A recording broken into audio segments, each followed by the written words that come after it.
7-8-9 due up for the Tobs in the top half of the second on Flow Baseball. No score, no hits either for either side. Just one error, which Jordan Johnson, the third baseman from Morehead City, pleads guilty to.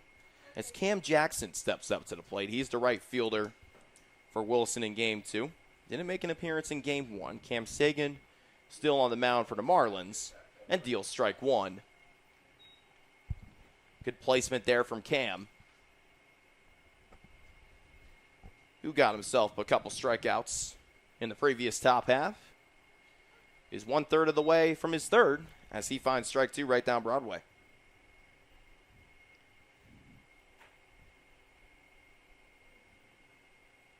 Sagan always working quickly, does so here.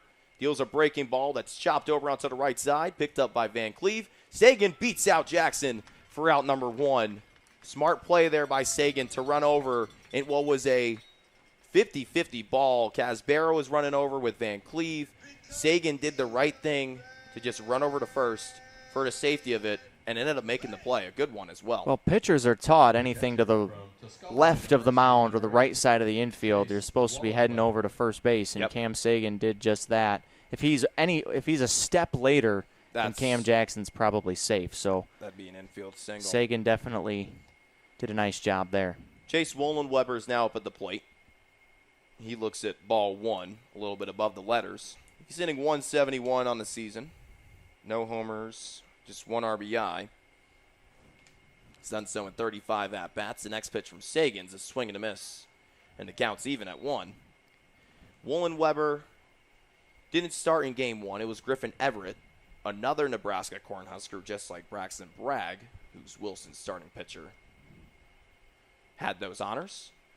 As here's a fly ball into right center field. Jack Harris is under it and makes the catch for out number two. Harris is so cautious over there, always uses two hands. The fundamentals really show in the field for Jack. Yeah, he's just a fundamentally sound baseball player with everything that he does. The way that he conducts his business even before the game, the way that he takes batting practice, everything that Jack does is at a pro level, that's for sure. Tommy Gibson's now at the plate. His first pitch is a swing and a miss for strike one. Good placement there from Sagan on the outer half. Gibson comes out of Shepherd University. As the New Jersey native swings and misses at strike two. Gibson hit the longest home run in Game 1, 439 feet. That was a moonshot. There were seven combined home runs in Game 1, by the way. Gibson went 2 for 3 in that Game 1. 2 RBIs and a run scored. As he swings and tips, strike three into the glove of Robbie O'Neill. Another K for Sagan. As we still have no score heading into the bottom of the second here on Flow Baseball. Now in the bottom half of the second here on Flow Baseball, no score in Game 2 of a doubleheader between the Tobs and the Marlins. Morehead City took Game 1 an 11-10 thriller that had only 4 scoreless halves of innings. So it just tells you how many fireworks there were in that game. 6 homers. Just tells you how much fun. 7 homers. 7 homers. 7 homers. 3 by the Marlins, 4 by the Tobs. Yes, Drew Devine did have himself 2 dingers. So 7 bombs, much better than 6, that's for sure. More fireworks as Connor Van Cleve hits a foul ball behind home plate. Van Cleve comes out of Pitt State, 328 on the year, 5 homers, 20 RBIs. So here's a ground ball over to first. That's fielded cleanly by Jepson. He makes the unassisted out. And there's one gone here in a second. Yeah, Bragg has done a better job keeping the Marlins a little bit off balance here in the beginning of his start than Prayer, the starter in Game 1, did. Yeah. So as Eric was talking about Bragg, he's still on the mound for the Tobs. Has himself 2 Ks, keeping the pitch count pretty low as well. Only 15 so far. 80% of his pitches have been strikes. As Joe Mason comes up to the plate, he's in left field once again. That's where he was in game 1. As he looks at strike 1. He went 1 for 4 in that first game. 3 strikeouts. Not the stat line you want to hear if you're Joe. Here comes the 0-1. A big swing and a miss there. And the Mount Olive product is down 0-2. Also made a critical base running error late in the game. Oh, yes, he did. Marlins were able to overcome it, though. Morehead City got the bases loaded walk, and then a wild pitch. Scored the 11th run for Morehead City, and it was a good thing that it scored the 11th run because the Tobs responded with a solo homer to make it an 11-10 ball game. That's how it ended. As Mason looks at ball 1, the count's now 1-2. Bragg delivers. A breaking ball over to the left side, fielded by Scaranda. The throw over to first is not in time. Jepson couldn't field the throw. It was sort of a weak one from Scaranda. I mean, when you make that sort of running play, it's going to be. And Mason's aboard. Yep, that speed, you're going to have to make a Nolan Arenado type play over there to get Joe Mason, and that wasn't able to be done. So it's an infield single for Joe Mason. That's the first hit of the game. And now Dominic Bucko comes up to the plate. He's the center fielder. He came in during game 1, midway through game 1. Pinch hit for Sean Johnson. Actually, pinch hit for him. Went 1 for 1 in 2 at-bats. 2 runs scored. As the first pitch to the Youngstown State Penguin is ball 1.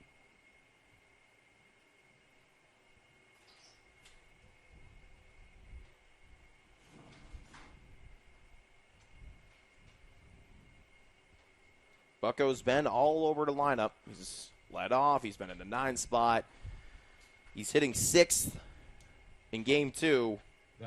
But Bucko's just moving around the order, both he and Joe Mason. Yeah, it doesn't really matter where you put him. You know he's going to be productive. Right. You know he's going to make things happen. And I would argue his value rises even more at the bottom of the lineup than it does at the top. Because the Marlins have the dudes at the top. They need help with the guys at the bottom, and Bucko can definitely bring that. Here comes the 1-1. A swing and a miss makes it strike 2.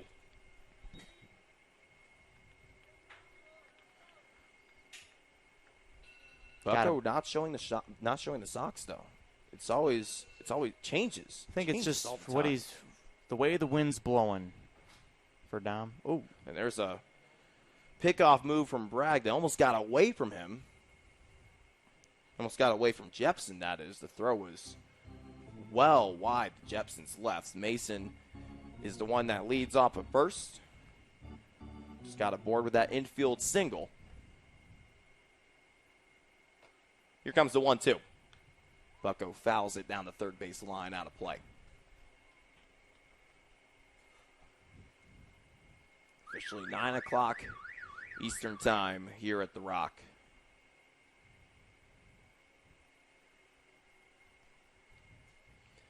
Could possibly be a late one once again. Possibly. Most definitely. There you go. Yeah. Just wanted to make sure the party agreed with me. Here comes the 1-2.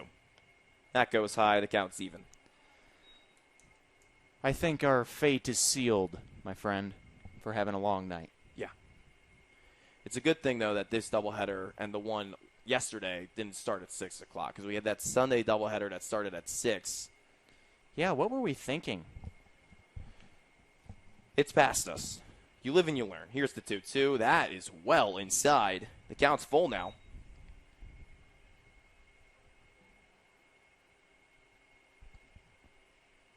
Mason still leading off at first.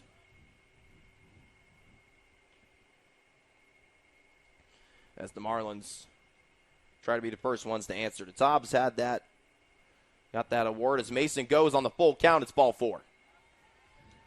Mason was going to get in either way.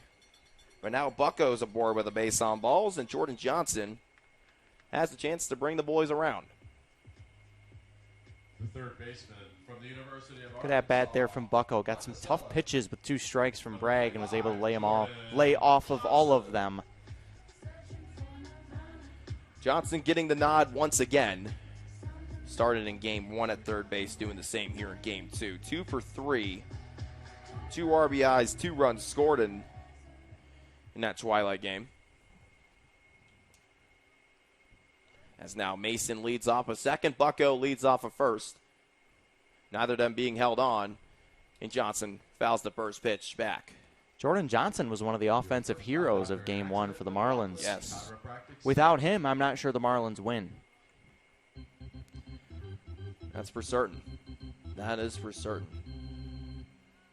I'm almost certain that they don't win. Yeah. I think Wilson definitely would have won that game without Jordan Johnson's impact. With how crucial these 2 games are, that's for sure. Here comes the 0-1. As now Johnson is in a big hole down 0-2. But a win for the Marlins in game 2 gives Morehead City a 3-game lead over Wilson. A loss puts Morehead City back into a 1-game lead where it was at the start of this doubleheader. So right now the Marlins have a 2-game lead over the Tobs. You have to factor in Peninsula as well. That is true. Who was tied with Wilson coming in. As Johnson fouls it back. We'll do the 0-2 again.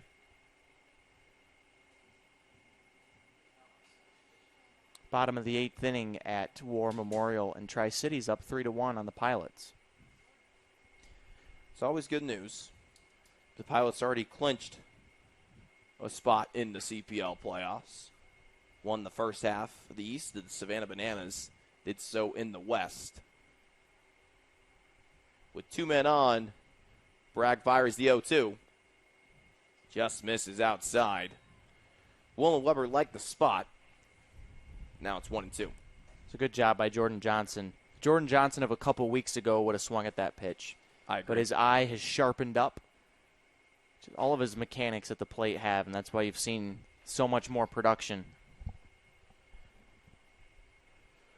1-2 the count on the Arkansas Monticello product. This time is called. Bragg taking a little too long to find his sign. Inning and a third, 1 hit, 1 walk, 2 Ks so far for Braxton Bragg, the righty out of Nebraska. He delivers and misses low and outside. The count's even.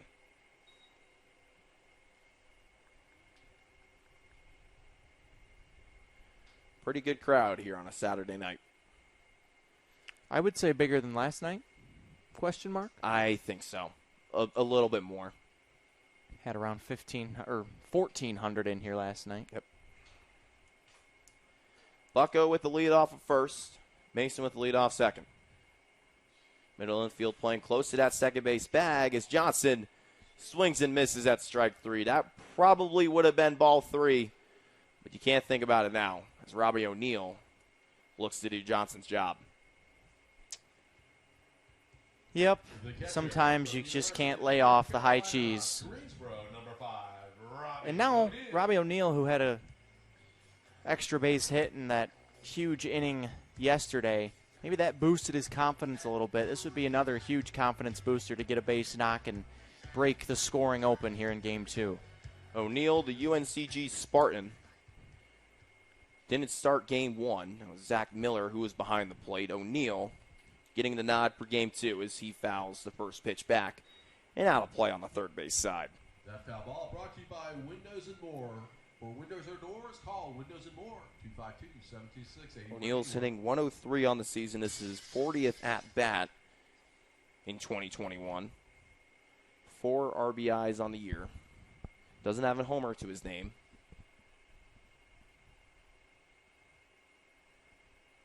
As Bragg fires the 0-1.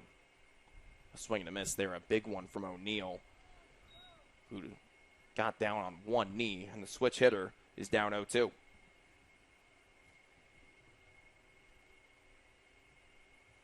Jack Casbero, the second baseman, is on deck.